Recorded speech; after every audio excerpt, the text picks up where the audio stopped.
आज की इस क्लास में मैं जोगिंद्र कुमार आप सभी का स्वागत करता हूं और आशा करता हूं कि आप सभी घर पर ही होंगे और स्वस्थ होंगे। आज हम कक्षा 6 गणित अध्याय 5 प्रारंभिक आकारों को समझना की प्रश्नावली 5.4 की प्रश्न संख्या 10 व 11 को हल करेंगे।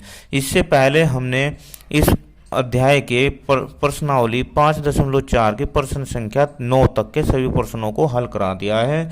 हमारे चैनल से जुड़ने का आपको यही फायदा है कि हम प्रत्येक प्रश्नावली का प्रत्येक प्रश्न हल करा रहे हैं और प्रत्येक टॉपिक को क्लियर कर रहे हैं, प्रत्येक कॉन्सेप्ट को अच्छी तरह से पढ़ा रहे हैं, उस पर चर्चा कर रहे हैं, टीएलएम का प्रयोग कर रहे हैं।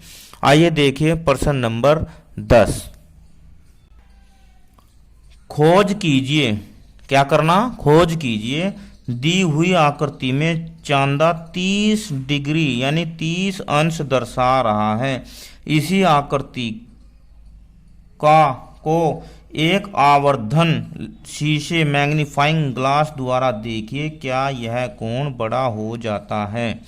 देखिए प्रश्न को समझिए। सबसे पहले इसने कहा है कि आपको ये देखना है कि ये जो चांदा है ये कोण 30 अंश का है, और अगर आप इसे एक आवर्धन शीशे की सहायता से देखेंगे, यानी कि एक ऐसा शीशा जिसमें चित्र बड़ा नजर आता है, चित्र बड़ा नजर आता है, तो अगर आप उस शीशे में इसे देखेंगे तो क्या कोण भी बड़ा हो जाएगा।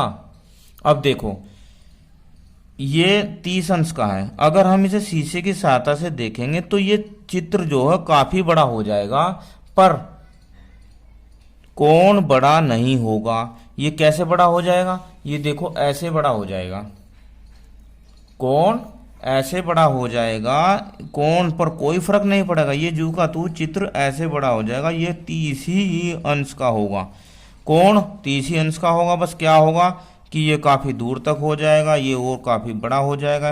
इससे पहले तो ये है ना, तो ये इतना बड़ा हो जाएगा, अगर और ज्यादा नजदीक लाएंगे तो इससे भी बड़ा हो जाएगा, पर कोण पर कोई फर्क नहीं पड़ेगा। तो इसका आंसर क्या हो जाएगा, आवर्धन, यहां लिखते हैं आवर्धन।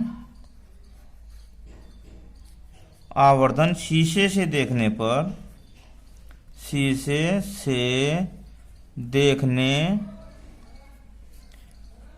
पर कोण के माप में कोई अंतर नहीं आएगा, नहीं आता है या आएगा, ये इसका आंसर हो जाएगा। अब इसके बाद प्रश्न नंबर 11 को हल। प्रश्न नंबर 11, मापिए और प्रत्येक कोण को वर्गीकृत कीजिए। यानी कि क्या करना, हमें ये जो कोण दिए हैं इन्हें मापना है और प्रत्येक कोण को वर्गीकृत करना है, यानी कि उनका नाम लिखना है, कौन सा कोण क्या है, किस नाम का है। ठीक है, हमें नाम भी बताने हैं। अब देखिए हमने यहाँ पर एक टेबल बनाई है जो कि प्रश्न में दी गई है। इसमें कोण, ये तो सारे कोणों के नाम हो गए। इसमें माप, इस कॉलम में हम इनकी माप लिखेंगे और प्रकार इसमें हम इनके नाम लिखेंगे। अब आइए एक एक करके हम कोण को मापते हैं। अब इसमें कहा ए, देखो कोण ए ओ बी, कोण ए ओ बी कौन सा नापना है, हमें यह कोण मापना है। तो चलो मापते हैं। अब देखो ये चांदा है, चांदे से हमने आपको कोण को मापना बहुत अच्छी तरह से सिखा दिया है पिछली वीडियो में। अगर आपने वह वीडियो नहीं देखी तो उसे जरूर देख लेना। अब देखो यहाँ पर हमने इसका पॉइंट ये बीच वाला रख दिया है कोण के शीर्ष पर, और कोण की जो भुजा है जिसे हम आधार मानते हैं उस भुजा पर हम इसे चांदे को ऐसे रख लेते हैं।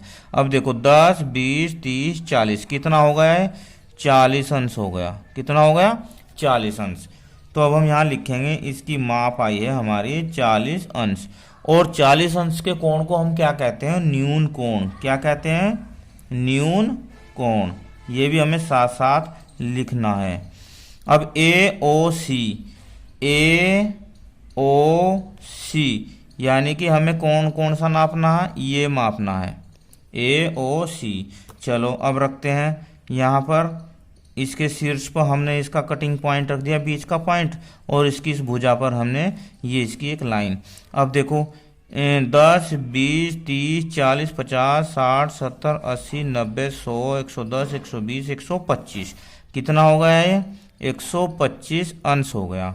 125 अंश हो गया। अब 125 अंश के कोण को हम क्या बोलेंगे? क्योंकि यह 90 अंश से ज़्यादा है और 180 अंश से कम है। क्या है ये? 90 अंश से तो ज़्यादा है और 180 अंश से कम है, तो इसलिए ये कोण होगा अधिक कोण। क्या होगा? अधिक कोण। इसे लिखेंगे हम अधिक कोण। अब कोण BOC, देखो BOC, अब BOC को मापते हैं। कौन से को मापते हैं? BOC, ये इतना कोण, तो इसे मापो। ये कोण हो जाएगा,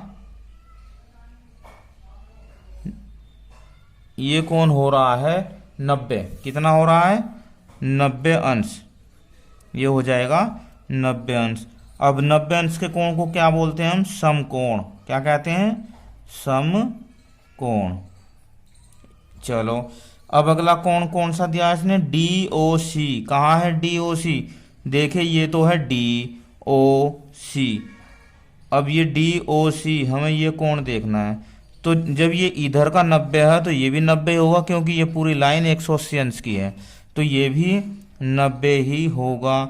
इसे भी बोलेंगे समकोण। क्या कहेंगे? समकोण। इसके बाद DOA। कहाँ है? DOA हमें मापना है कौन सा? ये कोण। अब इस कोण को कैसे मापेंगे हम? इस कोण को हम कैसे मापेंगे? देखो, अगर हम इसे ऐसे रखते हैं तो ये कोण नीचे आ रहा है, तो हम इसे चांदे को उल्टा भी कर सकते हैं। देखो, अगर हम इसे उल्टा करते हैं और यहाँ पॉइंट से पॉइंट करते हैं, तो देखो यहाँ से करो, 10, 20, 30, 40, 50, 60, 70, 80, 90, 100, 110, 120, 130, 140 और 5, 145। कितना हो जाएगा ये? 145 अंश का कोण हो जाएगा ये। 145 अंश। अब 145 अंश का कोण क्या कहलाता है? अधिक कोण। क्या कहलाता है? अधिक कोण, क्योंकि ये 90 और 180 के बीच में आता है। अब DOB। DOB देखो, DOB ये पूरी की पूरी एक सीधी रेखा है। कैसी है? पूरी की पूरी एक सीधी रेखा है DOB। तो सीधी रेखा जो होती है उसे कहते हैं ऋजु कोण। क्या कहते हैं? ऋजु कोण। ऋजु कोण कहते हैं। और यह कितने अंश का होता है? देखो, हमने पहले जो इसे भी पढ़ा हुआ है, ये होता है 180 अंश का। DOB 180 अंश का होता है यह कोण। अब देखो, हमने ये सारे कोण माप लिए हैं और इस चांदे का प्रयोग करना भी हम सीख गए हैं। और हमने ये भी अध्ययन कर लिया है इस वीडियो में कि जो 90 से छोटा कोण होता है उसे हम न्यून कोण कहते हैं, जो बिल्कुल पूरा 90 का होता है उसे हम समकोण कहते हैं, और जो 90 और 180 के बीच का होता है उसे हम अधिक कोण कहते हैं, और जो पूरा कंप्लीट 180 अंश का होता है उसे हम ऋजु कोण कहते हैं। वीडियो कैसी लगी मुझे कमेंट में ज़रूर बताना। धन्यवाद। आपका दिन शुभ हो।